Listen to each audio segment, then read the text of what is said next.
Mohan Babu university వద్ద ఉద్రిక్తత. కొట్టుకున్న మోహన్ బాబు, మనోజ్ బౌన్సర్లు.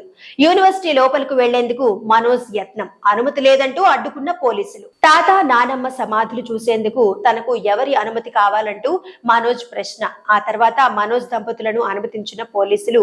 సమాధులకు దండం పెట్టుకుని బయటకు వచ్చిన మనోజ్. ప్రముఖ సినీ నటుడు మోహన్ బాబు ఫ్యామిలీ రచ్చ రోజు రోజుకు ముదురుతోంది. ఈ రోజు మరోసారి యూనివర్సిటీ వద్ద ఉద్రిక్త పరిస్థితులు నెలకొన్నాయి. యూనివర్సిటీ వద్దకు వెళ్లేందుకు మంచు మనోజ్ ప్రయత్నించగా ఆయనను పోలీసులు అడ్డుకున్నారు. తన తాత నానమ్మ సమాధులను చూసేందుకు తనకు ఎవరి అనుమతి కావాలంటూ మనోజ్ ప్రశ్నించారు. కోర్టు ఆర్డర్ నేపథ్యంలో యూనివర్సిటీ లోపలకు అనుమతి లేదని పోలీసులు తెలిపారు.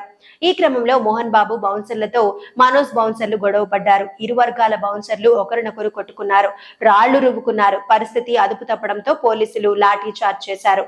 తనకు గొడవ చేసే ఉద్దేశం లేదని, అనవసరంగా ఎందుకు రాద్ధాంతం చేస్తున్నారని మనోజ్ ప్రశ్నించారు. లోపలకు పంపిస్తే సమాధులకు దండం పెట్టుకుని వచ్చేస్తానని చెప్పారు.